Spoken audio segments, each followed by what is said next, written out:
Okay, guys. So I want to say right away, I'm cooling off, but I was just angry, like the when you're embarrassed type of angry, okay?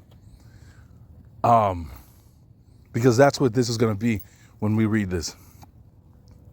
I was the embarrassed angry because I was a Christian at one point in time. I was raised by Christians. You all know that. And when I read this, I'm telling you, it just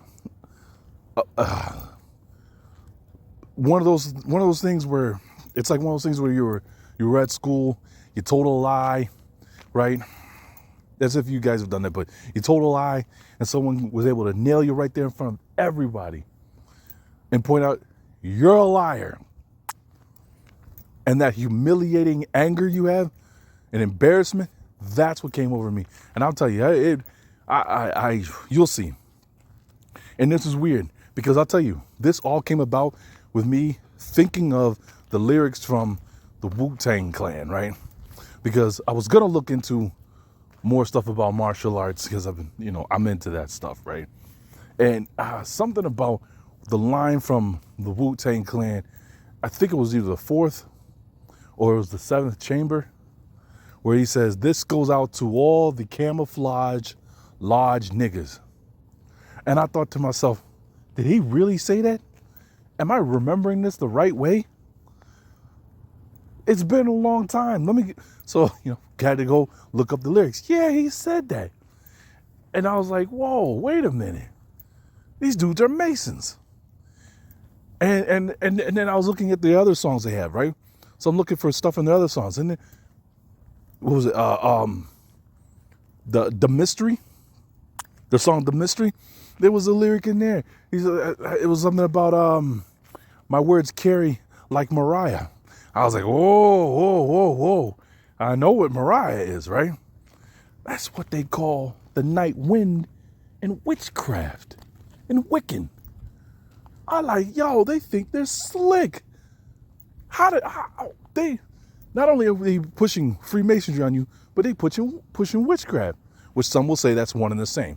When you look into what's his name there, the founder of the Mormon religion, they tell you that he was a Mason, Joseph Smith, right?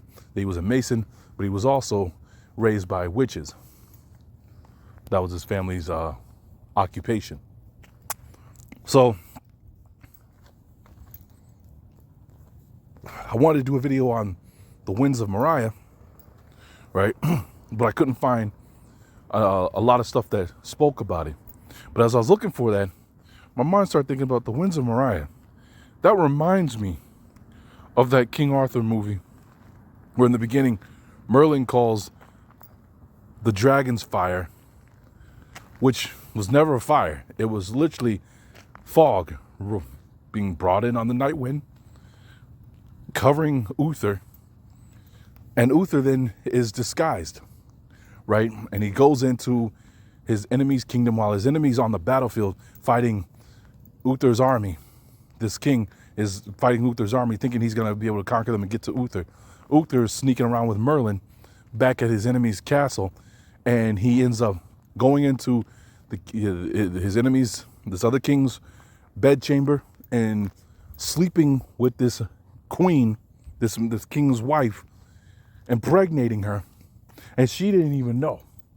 That's the way it's depicted. Like she thinks the person she's seeing, because of the illusion, the cloaking mechanism of this dragon's fire that's on him, right, makes everyone see, whatever you want them to see.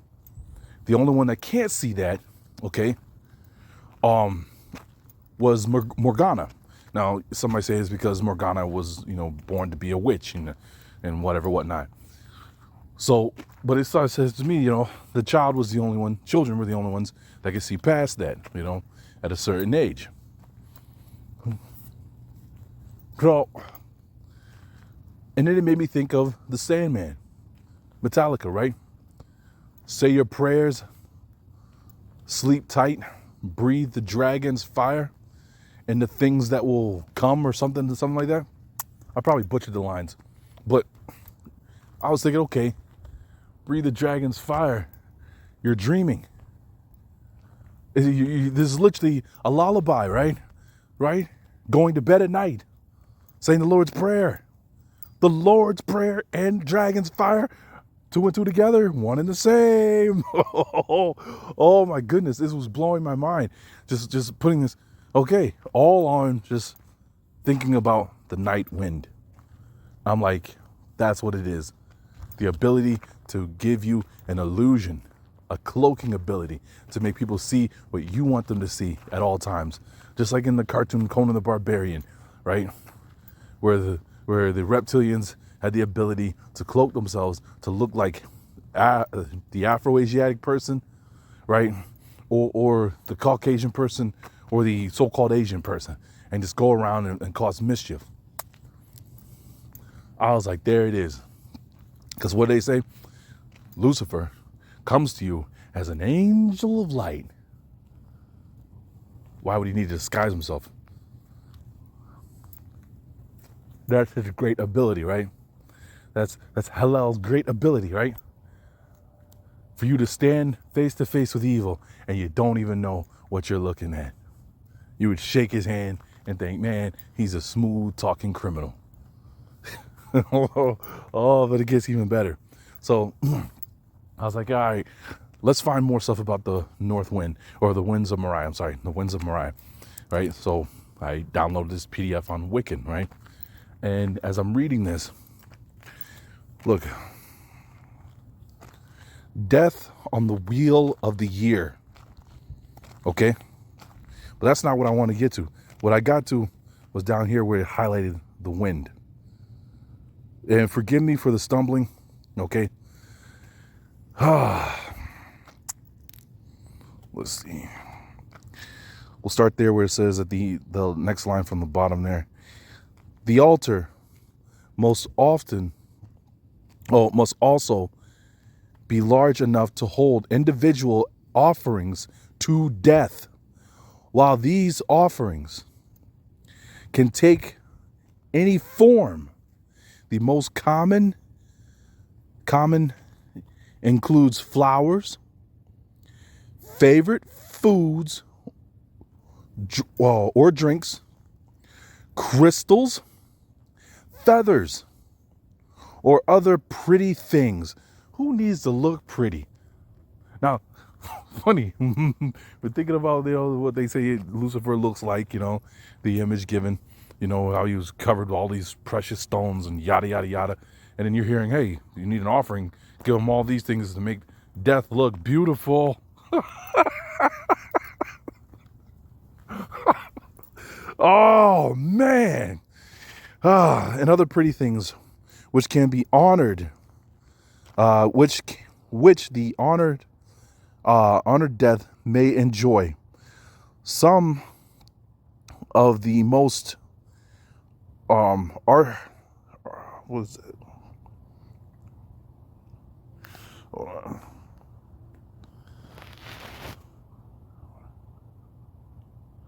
artistically oh man, stumbling for no reason. Hold on. All right. Artistically daring of us share songs or poems written for the occasion, to be conformed only in the circle and shared only once every after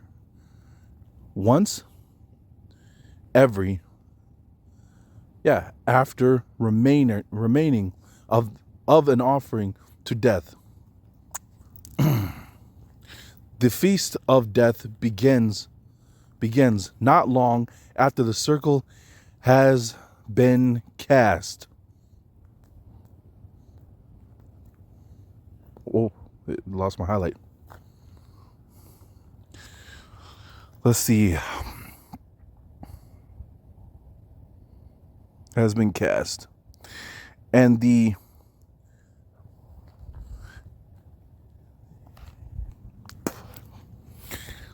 appropriate gods and goddesses have been invoked, as many be expected.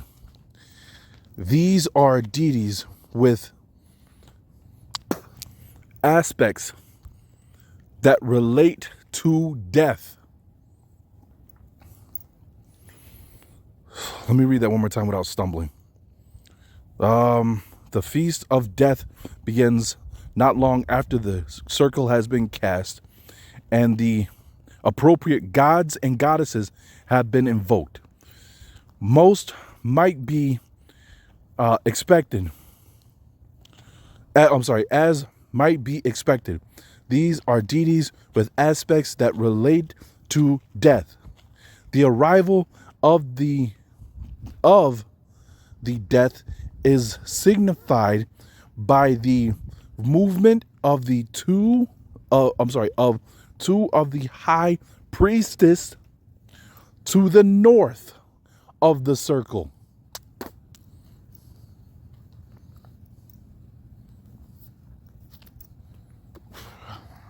And I will bring a great evil upon you from the north. Jeremiah.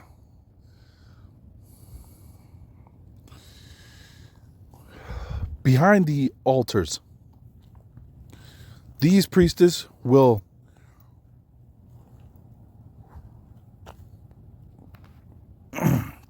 ritually open the gates of the death, which is located behind the north wind.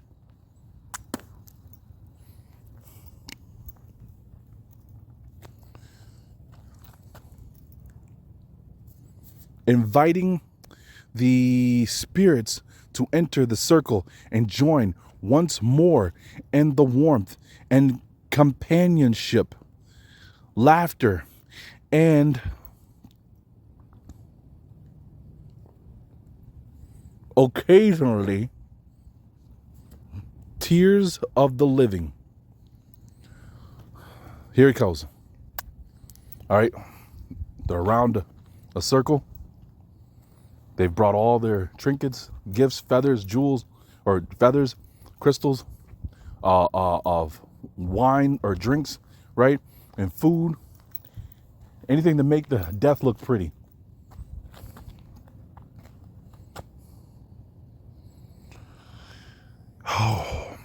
The plate of the harvest food is blessed by the high priest / priestess, priests, and passed around. So one or more priests, right?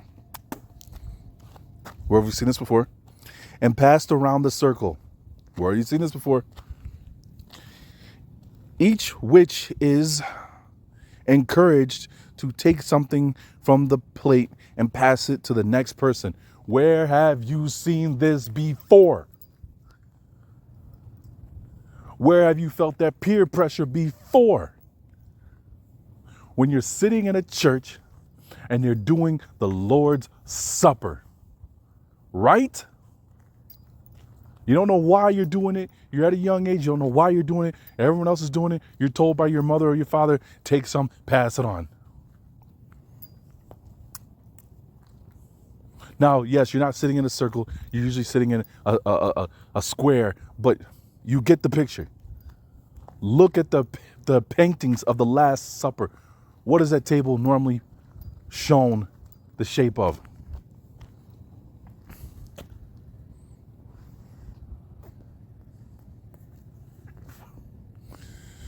And pass to the next person. When all have a part of the harvest plate in hand, wine and cakes are blessed. And the witches sit down to eat, drink, and talk, and with other death. All right. This part of the ritual varies tremendously each time.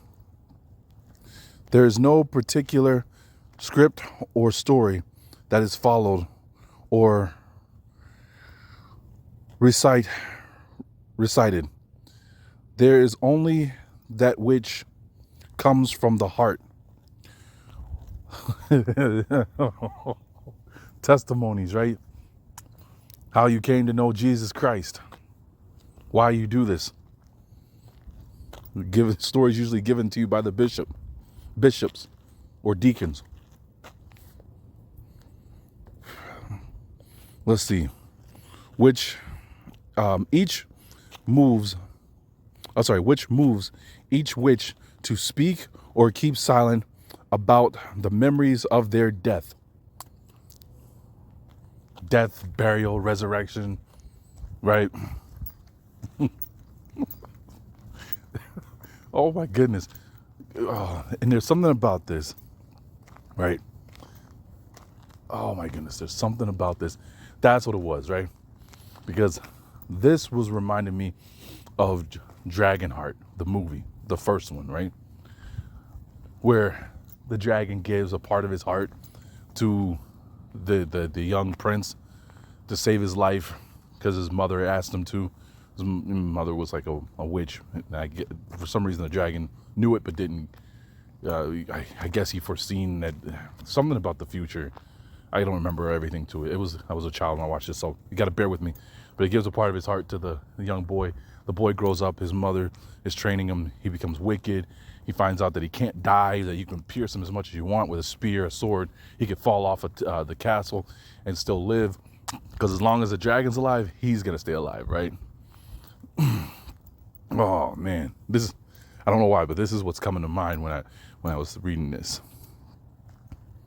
And they keep silent. I already read that. Sometimes jokes and funny stories are told about death. Oh yeah, he's got to be a one hell of a guy, right? He knows all the jokes, huh? Everyone joins in laughter, a bunch of fake laughter, Oh, he's like, hey, and that was the punchline. Oh, yeah, Death, you're so funny. You're talking to death here. Wow. At other times, we weep together, moved by the loss of the mother or sister, a dear teacher or friend. Sometimes a witch may be moved to speak of death of an enemy or of a troubled relationship with a new. All right, yeah. Here we go. We don't need any more of that.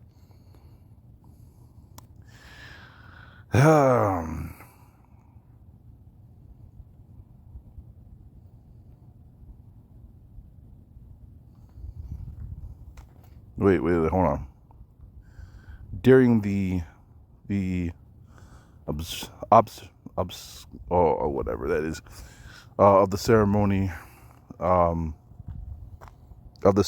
to bring something that symbolizes the problematic relationships and burn it in the ritual fire at the center of the circle. See, now I've seen women do this, and I didn't know what that was about. Take stuff from a bad relationship with their boyfriend, right? Take it and burn it in the yard, or burn it in a burn barrel, or burn it. I've seen that before, and I didn't know what that was about. They give it a good thing. Oh, that was the end of that. He's got no control over you. I wonder if that's where this is coming from now. Don't wonder. That's where it's coming from. The Samhain ritual then becomes a time of special healing for the living. How is death bringing special healing for living?